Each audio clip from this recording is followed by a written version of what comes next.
ئەم حکومەتی هەرێمە تەنها 4 موچەی ساڵی 2020 دابەش کردووە.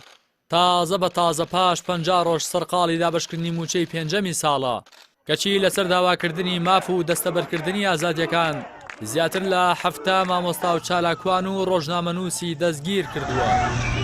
کابینەی نوێمی حکومەتی هەرێم بە خێراییکی سەڵ مافی هاوڵاتیان و خزمەتگوزاریەکان دابین دەکات کەچی لە ئۆپەراسیۆن و هەڵمەتی بەرفراوانی دەستگیرکردن و ڕاوەدونان و بێسەر و شوێنکردنی خەڵکی بەشمێنەت ڕکابەری نییە. من مسرور مسعود مصطفى بارزاني هەر لە سەرەتای پێکێنانی کابینەی نوێمی حکومەتی هەرێمەوە چاودێرانی سیاسی هۆشداریاندا لە مەترسیەکانی وەها حکومەتێک بۆ سەر ماف و ئازادیەکان کە کەسانی ئەمنی و هەواڵگری لە جومگا سەرکیەکانیدان.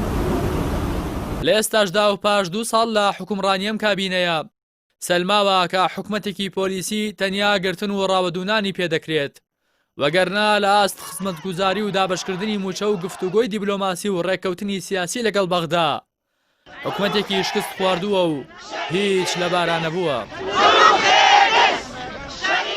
کابینەی نوێمی حکومەت بەم موچەوە کە لەژێر فشاری خۆپیشاندەران و ناڕزایەتی 37 پەرلەمانتارەکەی کوردستان بڕیاری داوا دابەشی بکات تەنها 5 موچەی ساڵی 2020 دابش دەکات کە 4 موچەیان بە لێبڕینەوەیە.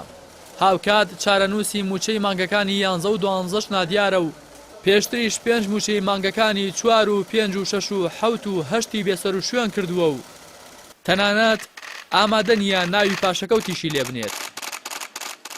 ئەم کابینەیەی حکومەت لە کاتێکدا شکستی گەورەی لە دابینکردنی سەرەتاییترین مافەکانی خەڵکدا هێناوە کە موچە و خزمەتگوزاریەکانە، بەڵام لە سەرکوتکردنی دەنگی ناڕازی و ڕەشبگیری مامۆستا و چالاکوانان و ڕۆژنامەنووساندا هێندە چالاکە کە کابینەکانی پێش خۆی شەرمەزار کردووە. بەپێی ئامارە نافەرمیەکان نزیکەی 45 کەس لە پارێزگای دوهۆک و 15 کەس لە پارێزگای هەولێر و 16 کەس لە پارێزگای سلێمانی لە چین و توێژە موچەخۆرە جیاوازەکان لەسەر داواکردنی موچەکانیان لە کونجی زیندان توند کراون. مامۆستا بەدەل بەرواری کە یەکێکە لە دەستگیرکراوەکانی دوهۆک زیاتر لە 100 ڕۆژە لە زینداندایە.